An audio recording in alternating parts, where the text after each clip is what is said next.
Hey, welcome to Behind the Beet. This week we're going over Kraftwerk's Europe Endless.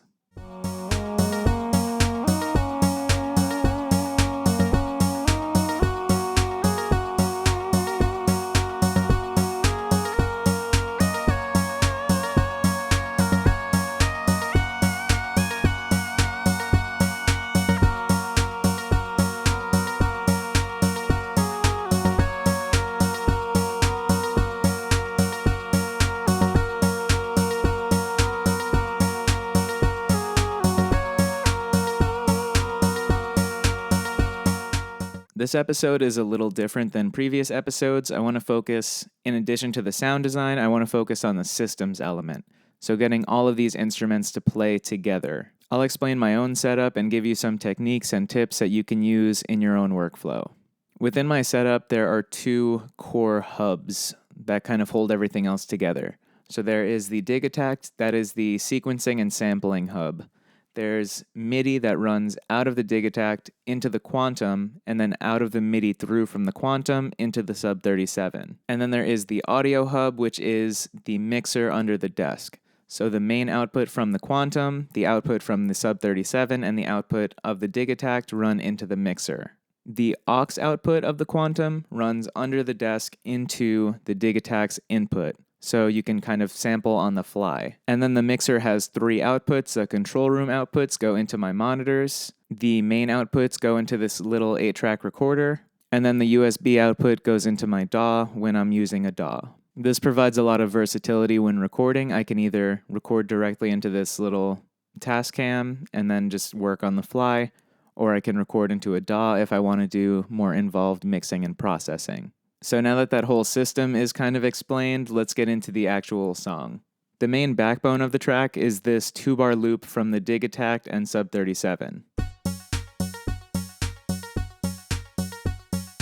The bass on the Sub 37 is being played through one of the Digitact's MIDI tracks. That bass patch is just 2 square waves an octave apart with the filter mostly closed, a plucky envelope on the filter and amplitude. Then there are 4 samples from the Quantum. So the kick is just a filter on the brink of self-oscillation being swept through noise. The snare is a triangle wave with envelope modulation of frequency, so it kind of quickly swoops down, kind of similar to the kick patch, but then you also have noise on top of that, and then the whole thing is high-pass filtered. If you watched this week's episode of Synth Fundamentals, you'll recognize the cymbal as classic ring mod. That's ring modulation between 2 detuned square waves. Set your levels to strike a balance between sidebands and your carrier and modulator frequencies. Add some high-pass filtering as well as resonance on a fully open low pass just to really accentuate that top end. Then add a little bit of release and you have an analog cymbal. And then there's the main ostinato. That's a sawtooth and a square wave an octave apart and filtered with kind of a plucky envelope on the filter and amplitude. To get that sample, I set up the patch on the Quantum, sequenced it through the Digitact, and then while it was playing, recorded it back as a sample.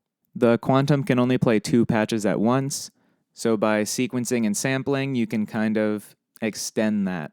So in this, for instance, we have 7 sounds, and 6 of them are being played by the Quantum in one way or another.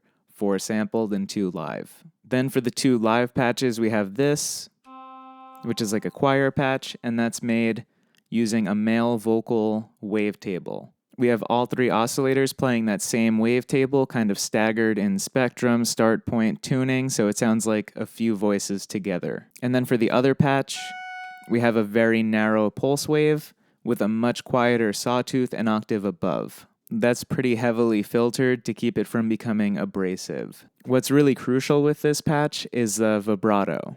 We have an LFO modulating the pitch, but the amount of modulation is controlled by aftertouch. This allows you to make the sound more expressive, so let's say you hit a high note or you're holding a note for a while and you want to add some variety to it, you can just press down and it goes from to.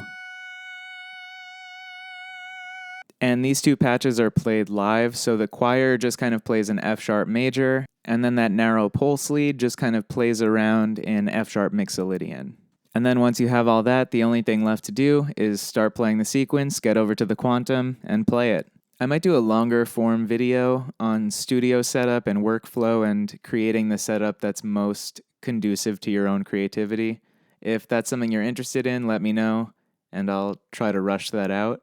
But other than that, that's really all I wanted to cover in this episode. So, as always, I'm that beat. This has been Behind the Beat. Thanks for watching.